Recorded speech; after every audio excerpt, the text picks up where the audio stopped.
Okay, so bear with us a little bit with the system because we have two different variations of the system. One which is more functionality based, the other is more branded. So what you're looking at the moment is the core functionality of the platform that we're aiming to incept. So there's minimal branding and color schemes, but it shows functionality, which is the key. I'll do another demonstration just after this, which will show you the branding and what sort of theme we'll be going for the actual platform once launched. So what you're looking at the moment is the dashboard. On the dashboard, you can see this gives the user plenty of information on token balance, token state, my assets, which are your NFTs, the my investments, which are your invested NFTs, and the marketplace. So if we look at the my assets section first, so you can see there's two different types of assets here. The first being liquidity lender. So the liquidity lender is essentially a NFT which has been crafted for the actual agreement of the loan in question. So the lender will have a crafted NFT which will have all of the metadata for the actual transaction. So the credit crusader here is the borrower actually creating their NFT based on the asset that they want liquidity from. So if we, on the side here as well, you can see a nice little navigation bar for the system as well as the dashboard. The buttons and things on here will take you to similar pages as listed on the side here. So for the staking page, for example, we'll go through these piece by piece as we move forward, and I'll explain things as we go. But the token state, for example, if we click on here, you can see there's three different stages. So most crypto projects in the space break down their staking with three different types. So it's probably very familiar for a lot of people listening. So you can see we have the bronze staking, the silver staking, and the gold staking.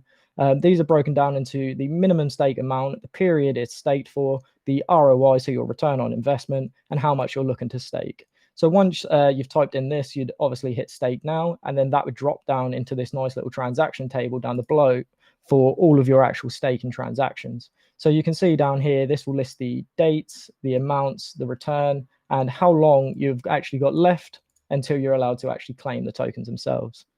So that's the token staking section. So we'll now move on to the my asset section.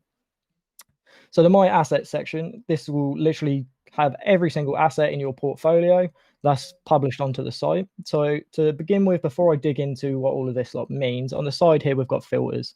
So the filters on the side have status for accepted, listed, unlisted, and pending review.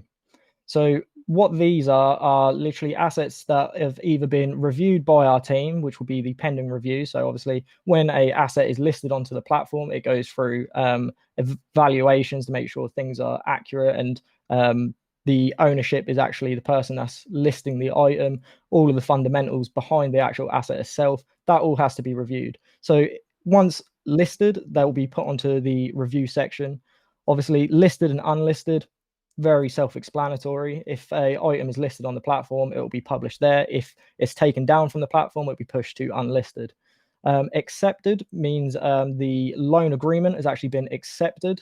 And then the asset categories, again, we've got the liquidity lenders, which are those that are actually lending money to borrowers. And then the credit crusaders, again, is the people looking for money, so the borrowers. And then distress. We'll get into distressed a little bit further down the line. As you can see, there's a distressed assets tab on the side here. So we'll go into that a little bit further when we get down to it. Interest types. So obviously the ROIs that are on all of the assets, you can filter through them if it makes it a little bit easier for investors. And then again, lastly, the asset types. So these are the list of asset types that will be available on the actual platform when launched. So, Matt, just a very quick one. Sorry to interject, because we were originally going to have a 45-minute AMA, but for some reason it's 30 minutes, and I probably talk too much. So, again, from a platform perspective, sorry, guys. What we need to do is probably make that a little bit shorter. But what we will do is we will create a really in-depth tutorial for you on this side of things and post it on our site.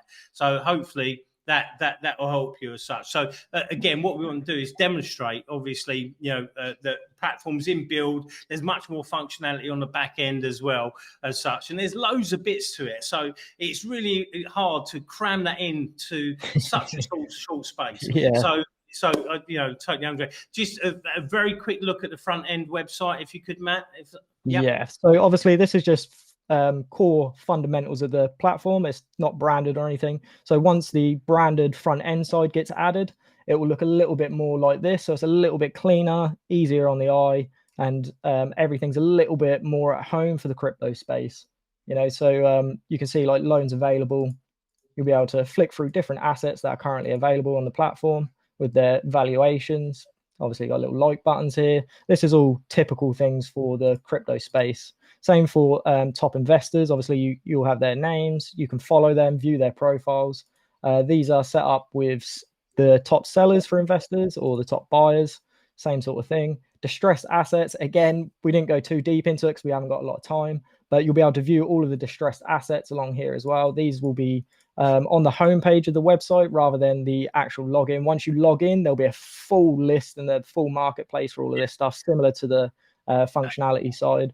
Same sort of thing for the buy and bid. I'm going to put together a really nice sort of like overview of the platform and the distressed assets, which are relevant to the cult token holders as well. So distressed assets, you know, are relevant to the community as such, where you can buy undervalue. Yes, we don't want distressed assets, but look, that's life. Sometimes people will borrow money against assets and they can't, you know, repay. So that's life, and that's a security for the borrower as such. So that's cool. Okay. So obviously I'm wary of the time on this perspective. So I suppose we did have again, because we've been so short and I talk a lot, we did have predetermined questions that the community have put in already.